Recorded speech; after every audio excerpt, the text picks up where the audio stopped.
Hi, I'm going to do a screen record of me doing the PowerPoint 1A exam. So I have my exam all loaded up here. There's 15 steps, sorry. I'm going to launch all.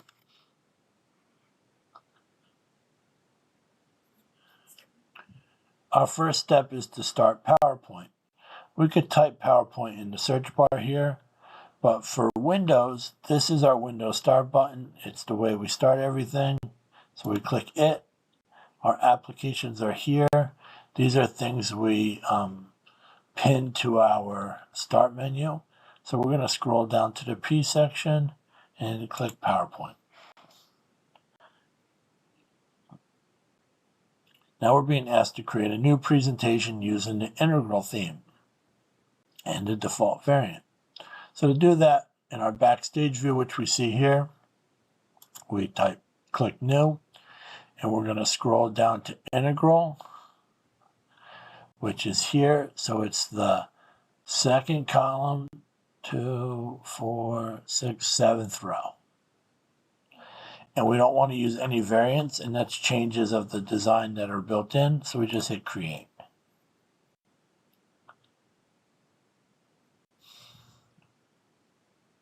So in 1.2, we're going to enter some text. In this case, we're on slide 1. We have the title placeholder, which is where my mouse is going right now. And we have the subtitle right next to it. But we want to add a title to this, so we click where it says click to add title, and we type the way we think. And in the subtitle placeholder, we enter 2 approaches.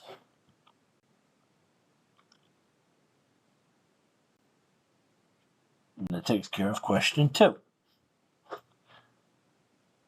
Now we're being asked to change our theme. So anytime we change things like whole presentation theme, we're going to do that from our design menu.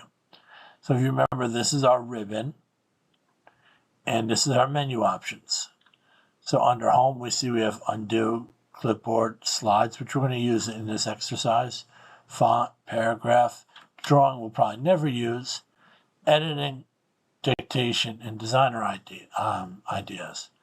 We'll use insert some today, but right now we want to go to design, and we see themes and variants as menu options. We can also change the things with our shape individually if we were to choose it. But this time we only need a theme, and the Ion Boardroom is our 3, 6, 7th one from the left, or first one on the right for themes, so we click it. And question 3 is done. Now we're being asked to insert a new slide. So we see slide 1 is chosen. There's no other slides. We have a maroon box around it. So what we want to do is go to insert, and we're going to use new slide, which is all the way to the left of the ribbon for insert. And we want a to content slide. So if we were just to click this slide, it would do what's called title and content. But right now we want to click the bottom part of the button and scroll down to content, which is in the first row, 4th column. The next part of this exercise is to type in the title placeholder, Edward de Bono. So we have a left and right content placeholder, which we're going to use today, and a title placeholder, which we're going to click here, and we're going to type Edward de Bono.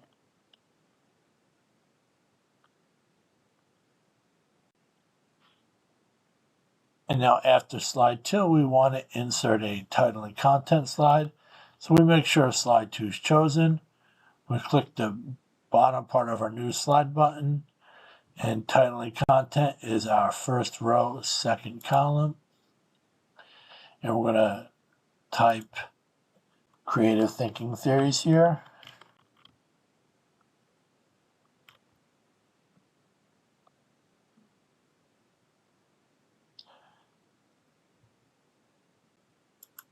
Now, still on slide 3, in our placeholder, which is here where it says click to add text in the big rectangle, we're going to click here and choose vertical thinking.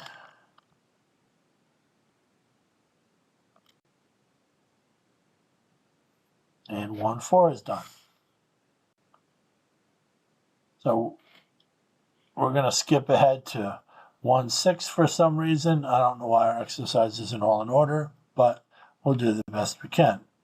So we want to add some notes that we're going to read off of later to this presentation when we go to presenter view. But we're being told to click on slide 3, and in the notes pane, enter this text. Well, if we look around our PowerPoint window, we see our slide here, and directly under it, we see another toolbar. To the left, we see slide 303. We see no spelling error, so we have an automatic spell checker. If we move all the way over, we see a zoom bar. We see we're going to start our slideshow. We have a reading mode. We can see all the slides on the screen at once, so we can pick from there. We have normal mode, which we're in now, and here's notes. So that's the one we want. So slide, right under it is notes, and we get this little box above it where it says click to add notes. We'll click here and type as defined by Edward de Bono, including the period, and 1.6 is done. And here we are back to 1.5. So we're going to do some things with bulleted lists in this exercise. We see we have a bullet here, and we see vertical thinking's there. And we're on slide 3. So we enter our content placeholder, our cursor's after the G, we hit enter. And now we need a second level bullet. Well, we could hit tab here to do that, or we can go up to our paragraph section of our home ribbon. And our first button is for numbered bulleted lists. Our second is for numbered lists. And now we have one to decrease our list level. But this time we want to increase it. So decrease, the arrow and the option is to the left, increase is to the right. And we see now we have our second level bullet, and we type relies on logic.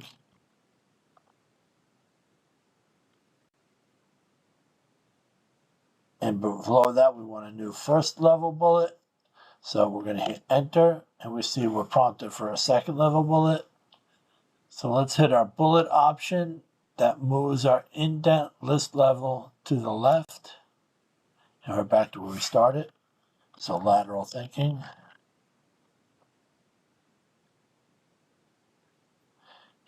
And now we want another second level bullet. So we hit enter and go to increase list level. And we type connects previously unrelated pieces of information.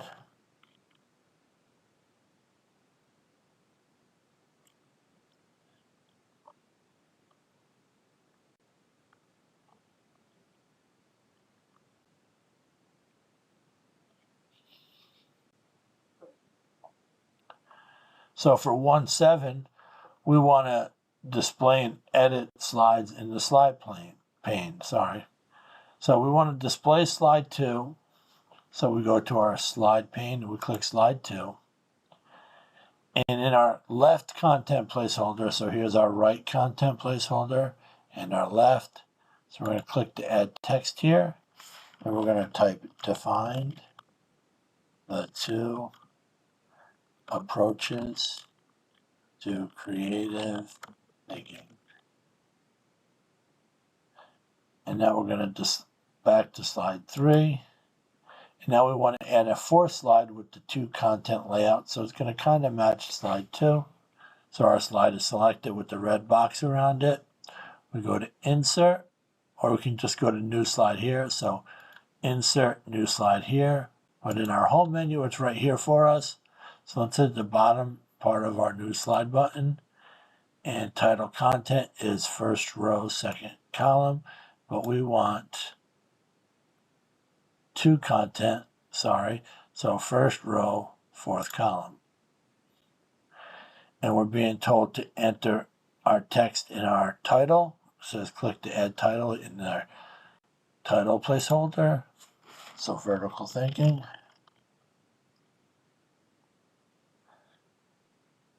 And 1.7 is done. So moving on to 1.8, we're going to insert a picture from a file.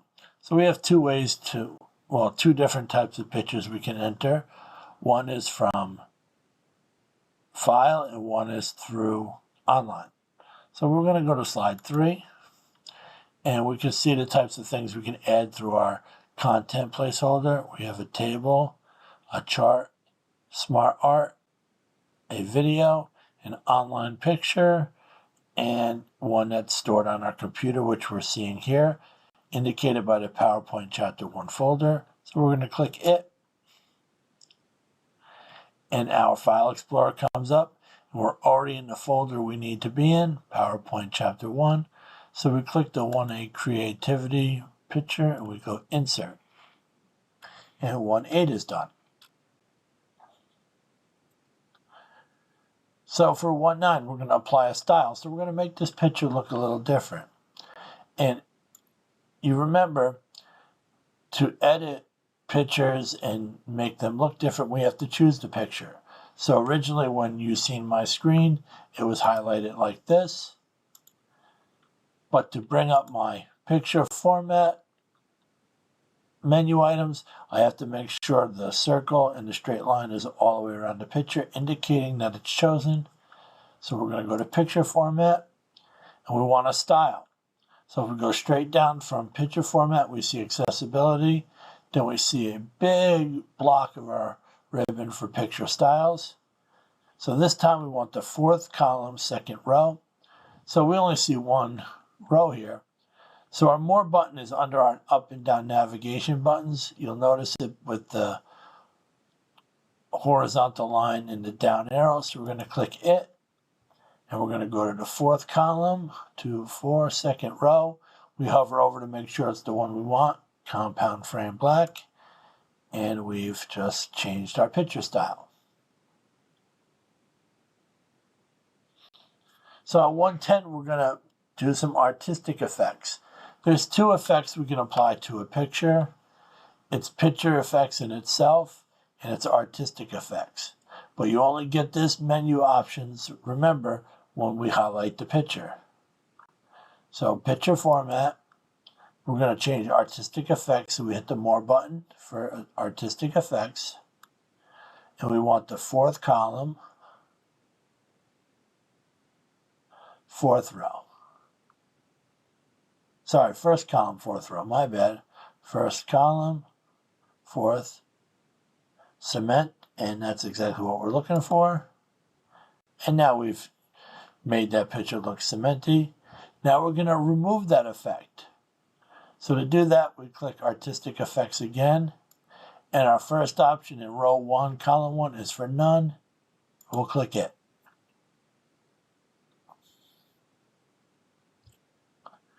Now we're going to view a slideshow. We can hit our slideshow button at any time right here and start it, but this one would start from 3 because that's our slide shown. But we're going to use our menu option for slideshow. So we're going to click slide 1. We're going to click slideshow. And we see some navigation stuff we can do here. We can add captions and subtitles. We can see presenter mode, which we're going to do in a little bit. We can set up our slideshow. We can rehearse, and we can start our slideshow. So we're going to do from the beginning here. And now it wants us to click through our presentation. So we can use the navigation buttons here, or we can just click in the frame, which I'm going to do.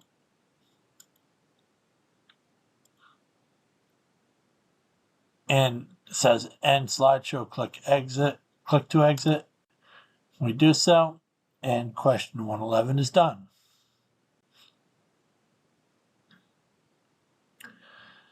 Now we want to display this presentation in presenter view. So what we're going to do is click Use Presenter View from our slideshow menu item. And notice the navigation it says here. Presenter View shows the full screen slide on one monitor and speaker view on the other.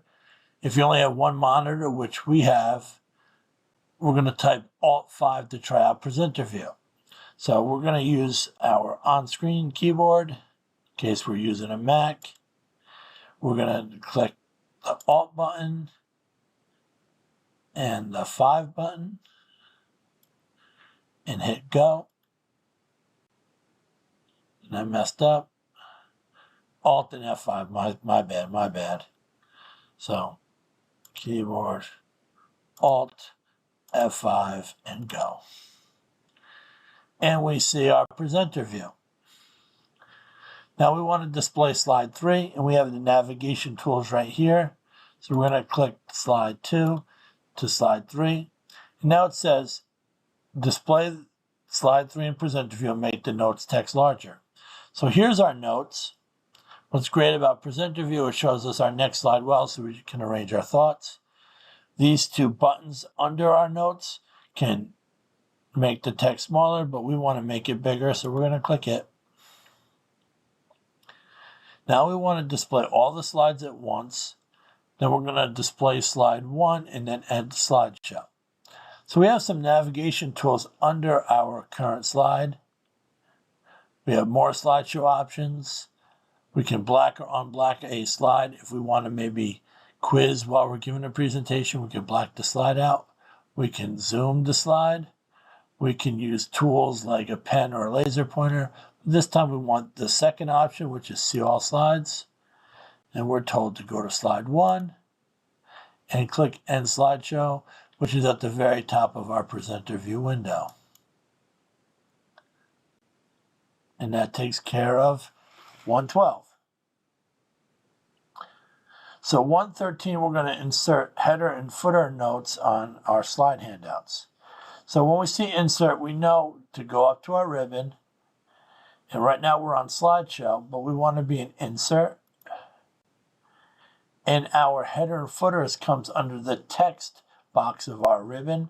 So we see under insert slides, tables, images, illustrations, forms, links, comments, and finally text, where we see header and footer. Now we want to go to notes and handout pages. So we see we're on slide now. So to go to notes and handouts, we click the menu option right next to it. And we want the current date. So we're going to leave update automatically chosen and tick time, date and time. And then we want a footer, which is our bottom tick. And we type 1A underscore creative thinking and apply to all.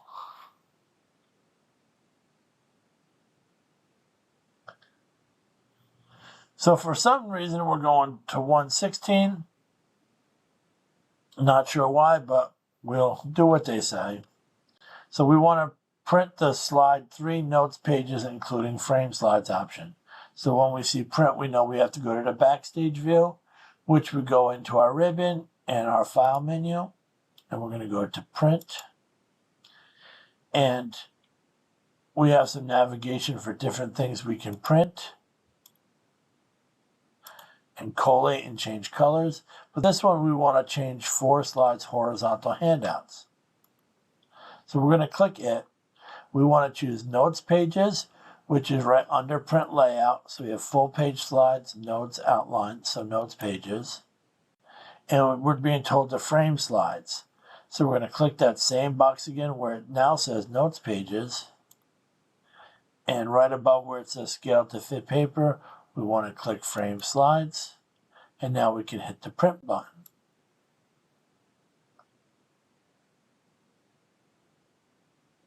I'm sorry, I forgot to choose slide 3. So we do that. So we've got our notes pages here. I can use our navigation button here to go to slide 3, but I can type slide 3 here, and I should be able to print now, and I was. Sorry about that. But we're back to 114. We're going to insert a slide number on all slides except the title slide. So that's going to be in the same place we used header and footer. So we're on insert already, and we take our mouse and go over to text and header and footer, and we can tick slide number, and then we're going to tick don't show on the title page, and we're going to do apply to all, and 114 is done. I think our last exercise is 115. We're going to print this presentation with 4 slides displayed horizontally. So we're going to go to File, and then to print from our Backstage view. So instead of full page slides, we're going to click it, and we're going to click 4 slides horizontal and print. And that's it. You follow those steps and you'll get 100 on your exam. Thank you.